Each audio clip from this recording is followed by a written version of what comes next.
പിതാവ് പുത്രനല്ല, പുത്രൻ പരിശുദ്ധാത്മാവല്ല, പരിശുദ്ധാത്മാവ് പിതാവല്ല. 3 പേരും വ്യതിരിക്തരാണ് എന്ന പോലെ നമ്മുടെ കമ്മ്യൂണിറ്റിയിലെ 3-4 പേര് വളരെ വ്യത്യസ്ത സ്വഭാവക്കാരാണ്. എന്നാൽ പിതാവും പുത്രനും പരിശുദ്ധാത്മാവും വ്യതിരിക്തതയിൽ ഏകത്വത്തിലാണ് എന്ന പോലെയുള്ള ആ സ്നേഹമാണ് ദൈവസ്നേഹം. വ്യതിരിക്തതയിൽ ഐക്യം തരുന്ന സ്നേഹം. എല്ലാവരും വളരെ ഒരേ മാതിരിയാണ്, അതുകൊണ്ട് അവർ വളരെ അഡ്ജസ്റ്റായിട്ട് ജീവിച്ചോളും എന്ന് പറയുന്നത് ഒരു സ്നേഹമല്ല. അതിനൊരു കപ്പാസിറ്റി ഇല്ല. വ്യതിരിക്തതയിൽ ഐക്യം നൽകുന്നു. ഓ ദൈവമേ, അതെല്ലാവരും മനസ്സിലാക്കട്ടെ. നാം ആയിരിക്കുന്ന കമ്മ്യൂണിറ്റി 3 സിസ്റ്റേഴ്സ് ഉണ്ടാവുള്ളൂവെങ്കിലും 3 പേരും വ്യതിരിക്തരാണ്.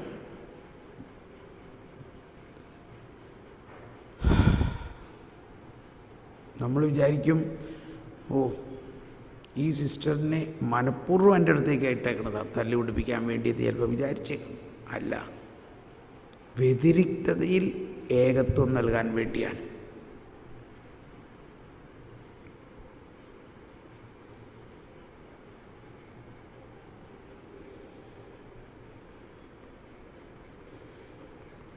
ത്രിത്വത്തിൻ്റെ ആ സ്നേഹത്തിൽ നിന്നാണ് അത് സാധിക്കുന്നത്.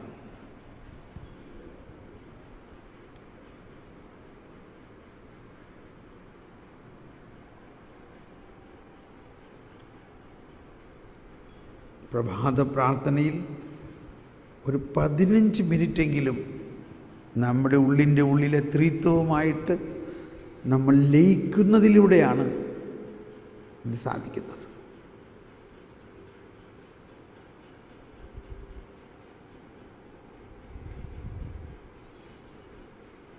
നമ്മളിവിടെ സമാപിപ്പിക്കുന്നതിന് മുൻപായിട്ട് 1-2 പേർ ഉച്ചസ്വരത്തിൽ കർത്താവിനൊന്ന് നന്ദി അർപ്പിക്കാം. ആ നന്ദി പ്രാർത്ഥനയുടെ സമയത്ത് അതിൻ്റെ അവസാനം എല്ലാവരും ചേർന്ന് കർത്താവെ ഞാൻ അങ്ങേ ആരാധിക്കുകയും നന്ദി പറയുകയും ചെയ്യുന്നുവെന്ന് ഹൃദയം തുറന്ന് പറയാം. Please start.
യേശുവേ, ഞങ്ങളങ്ങേ സ്നേഹിക്കും, ആരാധിക്കുകയും ചെയ്യുന്നു.